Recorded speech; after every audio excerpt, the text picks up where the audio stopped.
Sorry again, the video cut off because I reached a limit. I'm talking too much. I'm ranting here, and I need to hurry up. I was saying I'm extra electoral, and that means that I believe that voting is the least political thing you can do.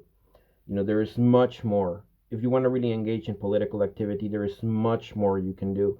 And if you are a person who has leftist ideas and stuff, I would urge you to, and you vote for the left party because you think that's the way forward. Look, if there is more you can do if you have time, and I would encourage you to like talk to either Sveriges Kommunistiska Partiet or Kommunistiska Partiet, which is the other communist party, either one of the two communist parties, or to the Trotskyists at Marxist.sc.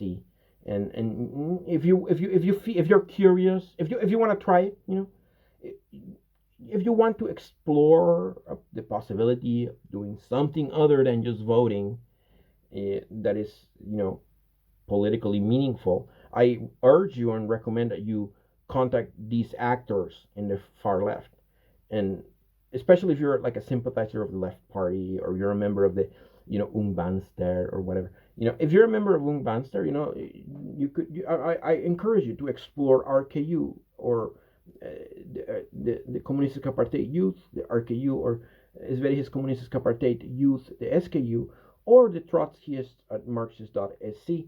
I encourage you to explore them. Maybe you will find something of benefit there. I'm not saying leave Ung Vänster, but I'm saying, voting and electoral activity is the least political thing you can do. There's a lot more you could do, okay? And if you're interested in finding out more, I encourage you to contact the far left actors.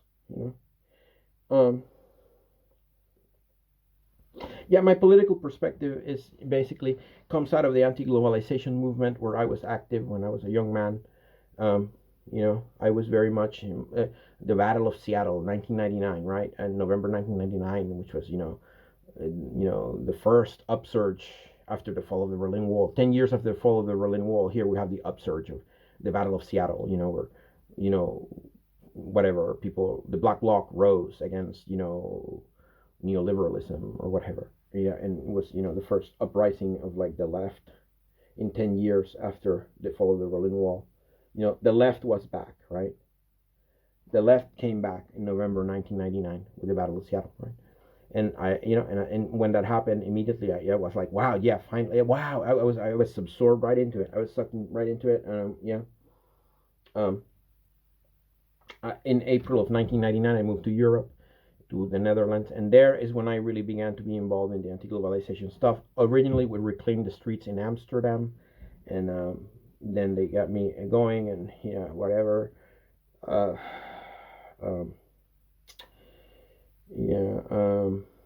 I and one of the things about the Battle of Seattle was the emphasis on this Turtles and Teamsters alliance, right? The Turtles and Teamsters alliance, which was basically an alliance between the labor movement and the environmental movement, who had a common enemy in neoliberalism, whatever. And yeah, and so so that perspective remains with me, of the alliance between radical ecology and the revolutionary left. That's me. That's what I would go for, an alliance between radical ecology and the revolutionary left, And in our times, that would mean Extinction Rebellion meets the far left or whatever. I don't know.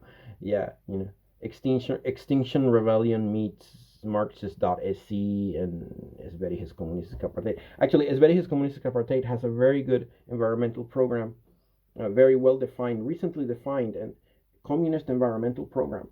Very well done. And of course, the Marxists at Marxist.sc also have a thesis on environmental questions, which is also very well done. It's not as elaborate as the Communist Party as the Sveriges Communist Party thing, but it's also significant. And I'm sure the other Communist Party has an environmental thing, because I saw their sticker about that they consider that ecological, no, what is it? the struggle against the ecological what have you. The struggle for the ecology is a class war also, or it's part of the class war. That the environmental movement is part of the class war or something to that effect. So I'm not doing them justice. Please, if you want to find out what the revolution, the RKU Communistische Partei believe about this issue of class warfare and environmental activism, please talk to them, not me. All right, but they have a position of that sort that you might want to look at if you're interested. But I am about the alliance between radical ecology and the revolutionary left, and that comes from because my involvement with the anti-globalization movement, the upsurge that happened between 1999 and 2003, where between 1999 and September 11 ish, it was the anti-globalization movement, and I've been to an anti-globalization movement demonstrations in Europe. One of them in Copenhagen at one time, and I was involved with Reclaim the Streets in Amsterdam. I lived in Amsterdam for a year and 2 months, whatever. I married a man, and I was on this side. Yeah, whatever. He was not into this stuff. This was extracurricular to the marriage, but the marriage didn't work. Whatever. That's another story, and whatever. And it was, it's another story. But whatever. I was involved in Amsterdam with Reclaim the Streets. Right? And actually, on Millenniums Eve, actually, how I encountered Reclaim the Streets in Amsterdam is because I went on a rave party on Millenniums Eve, right? December 31st, 1999. One of the things I did is I went to a street rave party sponsored by Reclaim the Streets. The second thing I did, the first thing I did is, because the party started for me like at 2 p.m, right? Because you had to get in line. So I had to get in line to get into the Argos, which was the main gay leather bar that I was into, to get into the, I had to get into the Argos. I had to get into the Argos. So I had to be in line. So I was scoping, the place from 2 o'clock. I got in line about 4 o'clock or whatever, and then I got in, But yeah, but then after partying at the Argos and doing my thing at the whatever, then I left and I went to a street rave, right? And it was sponsored by Reclaim the Streets. And actually, I didn't know the rave was sponsored by. What happened was that I was walking from the Argos to the real rave that I was going to, which was another place, a warehouse where they were going to have this rave. And I was walking to there, and then on the way there, I sort of noticed this rave party, people dancing in the streets and stuff. And I was like, what's going on? And said, oh, it's a rave, it's a street rave. Oh, really cool, a street rave. So I hung out, right? And then I got a leaflet. They were handing out leaflets. Well, the rave was happening, and everybody was stoned, of course. Of course, it's Amsterdam, so everybody was. I was flying, and I was dancing and whatever. Somebody handed me a leaflet, right? That's what they were doing. The Reclaim the Streets people went around handing out leaflets or whatever. Well, people were like raving and what have you, delirium. I don't know, whatever. That was the thing. Anyways, I got a leaflet. I still have it somewhere. Yeah. And I kept that leaflet in my pocket, and then the morning after or whatever, I took it out and saw it, and then I contacted them and got involved with them. So yeah, so they recruited me in that rave. It worked. The recruitment thing worked with me. Anyways, yeah. After that street rave, I went to the real rave that I was going to hang out at, and I stayed in that rave until like 1 o'clock in the afternoon the next day or whatever. Well, this is back then. I was young. I could do that, party from 2 p.m. to 1 p.m. the next day. I couldn't do that now. I'm 46 years old. I would probably fall dead if I tried something like that.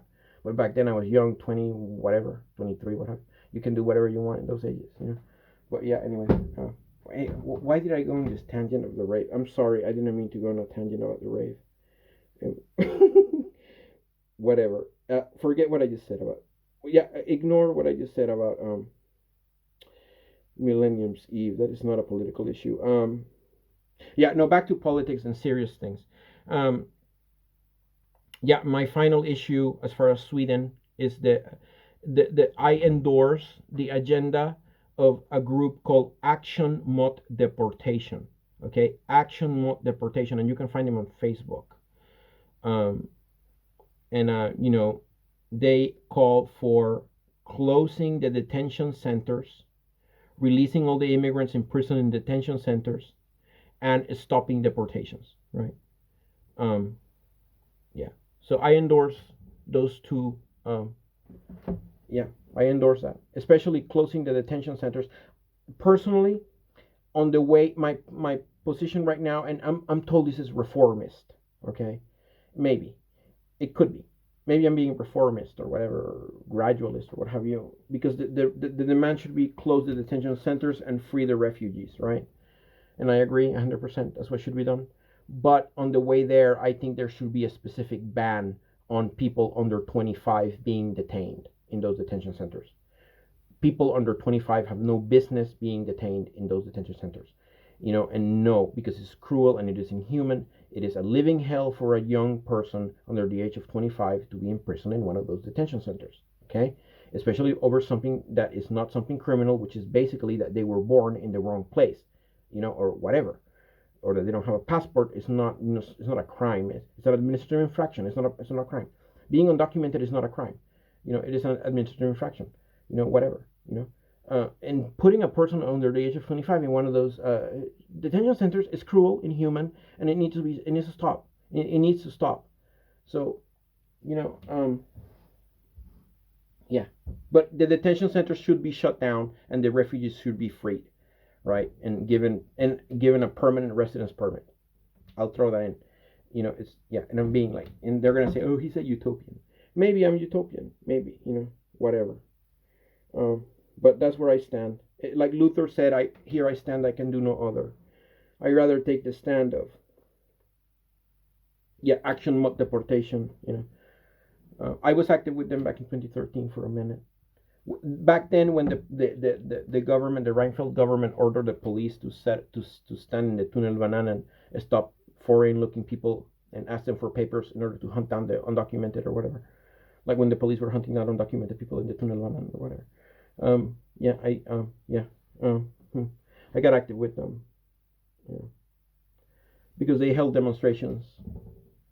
Whenever they saw they did two things. They alerted people as to where the police were standing so that they could avoid the police, and also they held demonstrations, denouncing, I think it was called the REVA program or something like that. This, thing to hunt down the undocumented. Anyhow, I close. This is this political statement was supposed to be only one video and I ended up with 3 videos. I keep doing this. I'm sorry. I apologize. I go on tangents. I know. I support. Today, I am, a supporter of. I endorse the politics of Marxist.sc, the Trotskyists. And I also, endorse I keep an open mind. I also like the politics of Sveriges Kommunistiska Parti. I like them too. I like them both. Whatever. I like the Trotskyists and I like the communists. Okay, I like both. I mean, I'm not a Trotskyist and I am not a communist, but I like them. Sure, I'll go for what they are about, I'm a sympathizer, whatever. I like the Marxists of Marxist.sc, and I like the communists of Sveriges Kommunistiska Parti. I like them. I good. Keep up the good work or whatever. So that concludes. And with this political statement, then again, I conclude. I have now officially broken with the Jehovah's Witness, neutrality rule, Christian neutrality rule. I have now broken with that rule. And the reason I've broken with that rule is because I believe that the Christian neutrality rule of Jehovah's Witnesses, even though it might not be their intention, indirectly grants impunity to injustices committed by the political state and the political class that governs the political state, and that it sort of it sort of grants impunity to tyranny, which is not something I agree with. I don't believe that tyranny should be granted impunity. So yeah, I completely disagree and break with and reject the Christian neutrality rule. From this point forward, I no longer subscribe to it, because I think it grants impunity to tyranny. I think it grants impunity to repression. It grants impunity to oppression, and that comes from state actors. Okay, and no, I don't agree. And they're gonna say, oh well, you're supposed to wait into the new system and whatever. Yeah, I don't think that's gonna happen. The new system, I think the new system is a myth. It's a utopia. It's an idealist utopia, sort of like I don't believe that's gonna happen. I quite frankly, I am not I am in terms of eschatology, I am a preterist. Okay, to be honest with you, I am a preterist. I believe Armageddon already happened, and that was World War II, and that the Antichrist was Hitler. That's what I believe. And yeah, other people are gonna say, "Oh, he's crazy. That's not true." No, no, no. Whatever. That's what I believe. That's what I believe. That Armageddon was World War II, especially the Eastern Front, and that Hitler was the Antichrist. And my argument to say that Hitler was the Antichrist is that what he did to the Jewish people, he deliberately wanted to exterminate, the Israelites, that would be the agenda of the Antichrist. So yeah, I'm a preterist. I am a preterist. I don't agree with the Jehovah Witnesses eschatology anymore. That the Armageddon comes in the future. I don't agree with that. Quite frankly, I always secretly disagreed with that. I've always secretly been a preterist for years and years. Secretly preterist. And so I come out now as a preterist, right? I am a preterist, right? I come out now. I've hidden it for years, but now I'm out. Right? I'm out of the closet as a preterist. Okay. So anyways, that's it. That's a political statement. 3 videos. It will be uploaded. Oh, thank you very much. Bye-bye.